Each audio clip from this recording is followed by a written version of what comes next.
So this is kind of a throwback to a little while ago when we did our intro slash unboxing to the Sony Spresense boards. We talked about the main board and the extension board, and I had a couple questions at that point, which I've gone back and managed to answer with new information that they've now released. So you might remember our previous video where we talked about this, blah blah blah.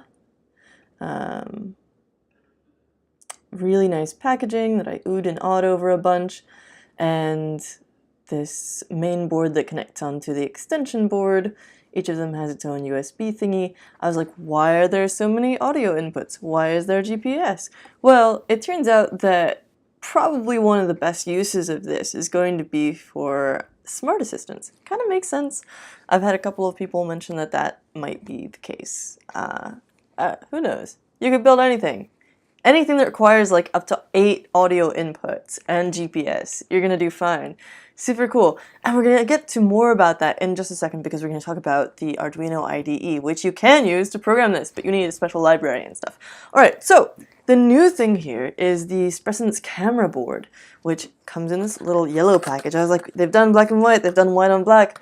What can they do now? Apparently yellow is the new black and white. I've sort of made this easier for myself by cutting the sticker a little bit, and it's not the cleanest cut, but ooh, look at this. Very pretty. As usual, you have the little sort of presentation. It looks like there should be some kind of angelic choir heralding it. This time you have it in a little plastic bag as well. I think before you had the bag around the module tucked into this paper thing, and it's kind of vice versa now. Ooh, you've got this little cable guy. That might be why they have changed it. So shiny. And here is our camera board. Wow!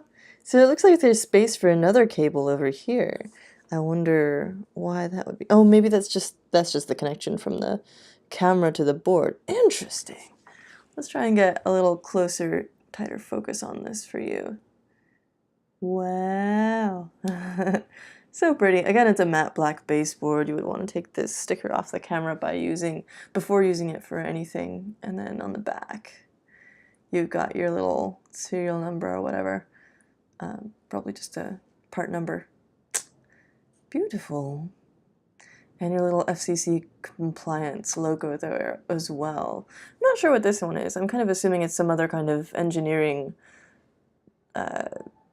type of, what's the word, compliance logo. And so they've got information on the website on how to connect this to the rest of the Spresense system. Let's take a look at what I showed you before. So we had the Spresense extension board and main board, and I just stuck them together with the included standoffs, and it snapped into place really nicely with that little multi-pin connector that you see in there that's very flat and very nice. Then you have the USB connectors for each of those boards and your audio on the other side, along with a micro SD card breakout. And everything is really nicely labeled with this system. That's what I love about it. Obviously on the camera board, there's only really one thing to look at, and so you don't need as much of that labeling, but it's still pretty nice. Gorgeous. So how do we connect this? Let's take a look at the website. Indeed, there's the camera module. It's a very simple diagram. It's an ISX012 camera module, and they have the full specs on this page, which is linked in the description to this video, along with the little anchor for the camera board section of this page. So you've got a 1/4, I'm not sure how you say that, 1/4 quarter type CMOS image sensor. Some imaging nerds on this channel will probably know what that means. You've got 5.11 megapixels of effective pixels, and then 5.04 megapixels of recording pixels, which again is a distinction with which I'm not entirely familiar, but you will probably be. Let's find out. Okay, effective versus recording pixels. My camera sent. So effective pixels are the pixels that are actually capturing the image data.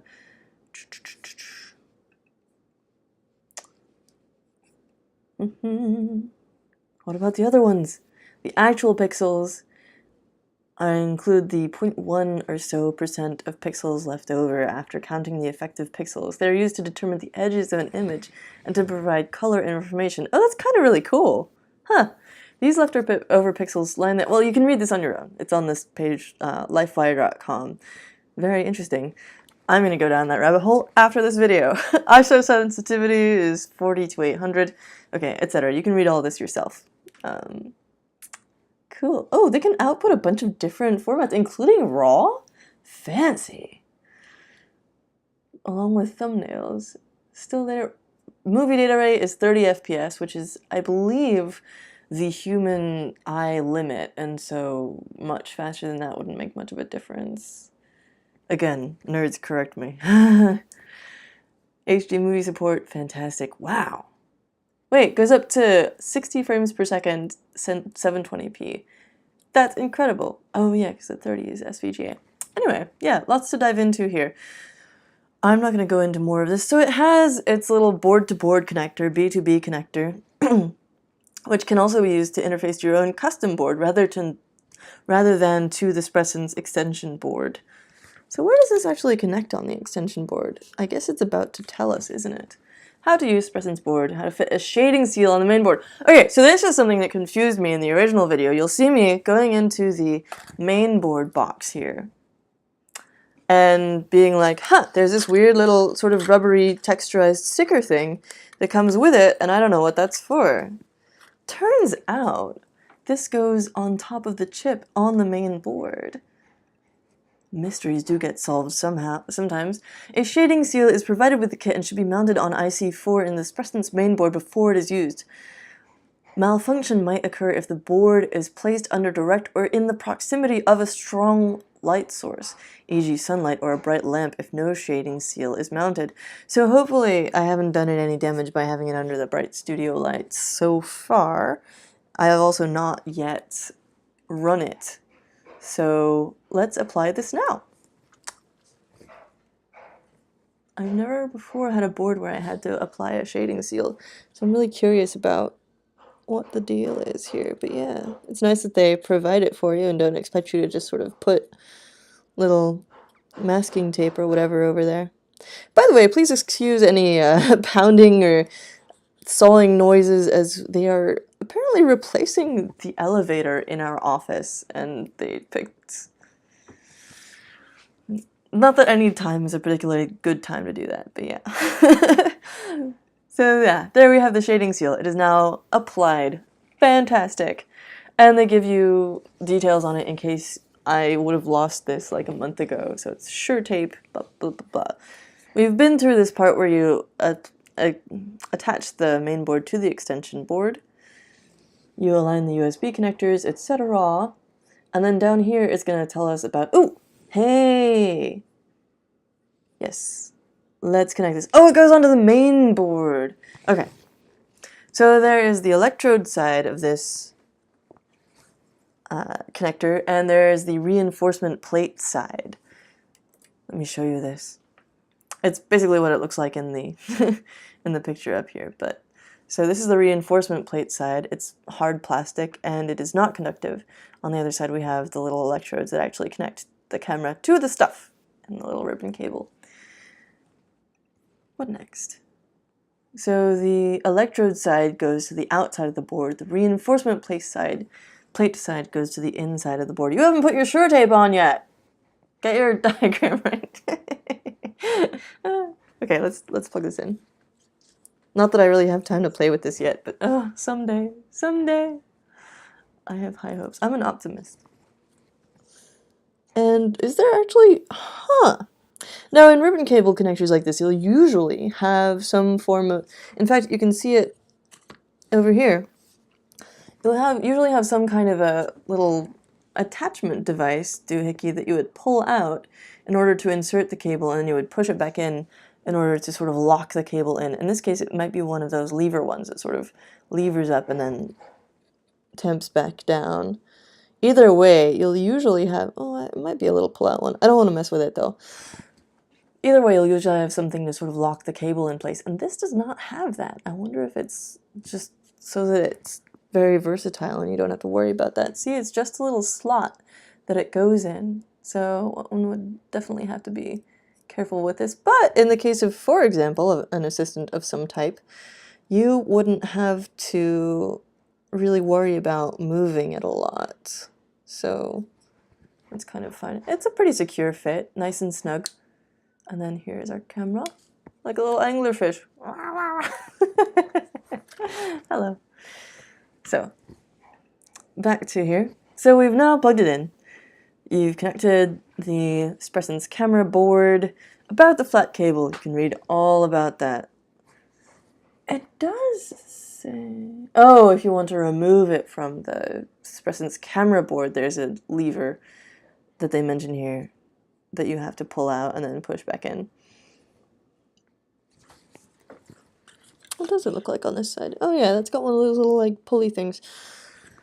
I don't know why they didn't put it on the main board, but whatever. Maybe it's a space thing. They are quite delicate, so yeah.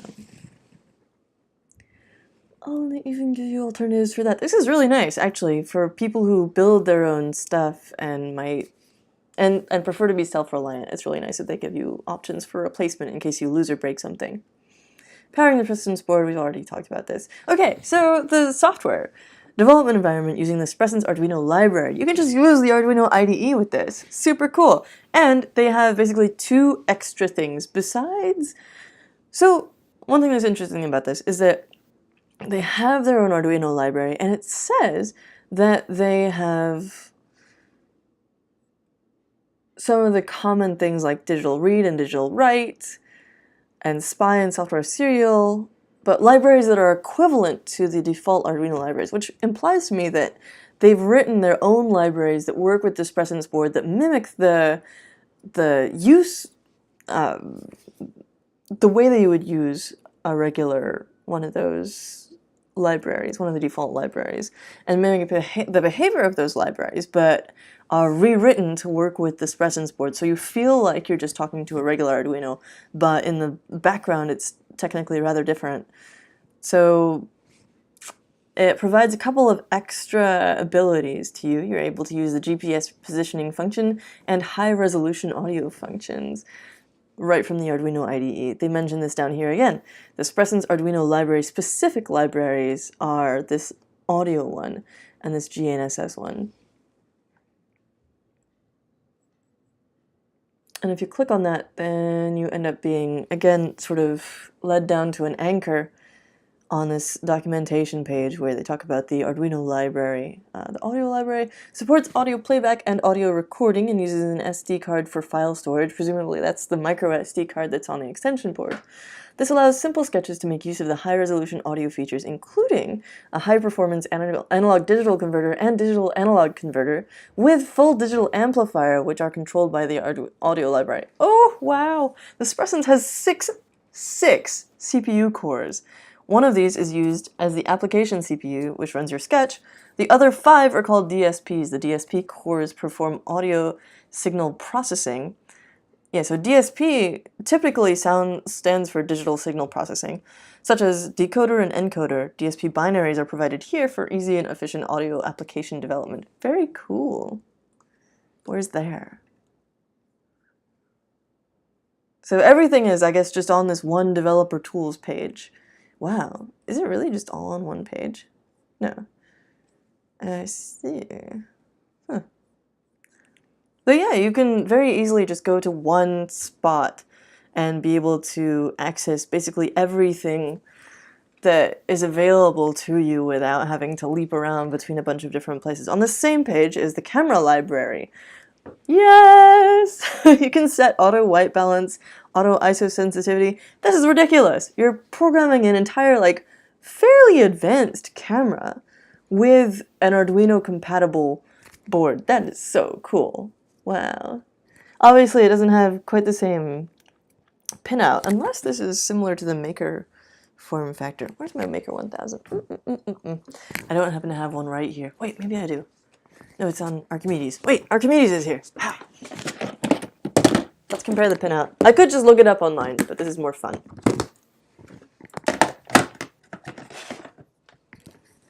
I've spent the day doing emails. You've probably spent the day doing emails. Let's do something fun. The problem with email, I think, the reason that I hate it so much is that it comes back, you know? Most of my other tasks, you sort of do them and they're done, but email, you do it and then you send it out and then it comes back. Like, people come back with questions and stuff. An email is never the end of that chain. Okay, so let's see if I can get this in the shot.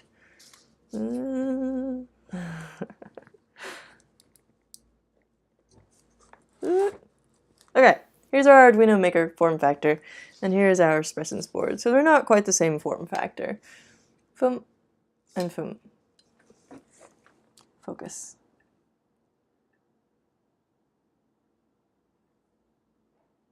The Arduino pins are they more widely spaced or is it the same pitch? It's about the same pitch actually. But there are more on the Arduino. Yeah, so it's not quite the same form factor as an Arduino Maker board, but it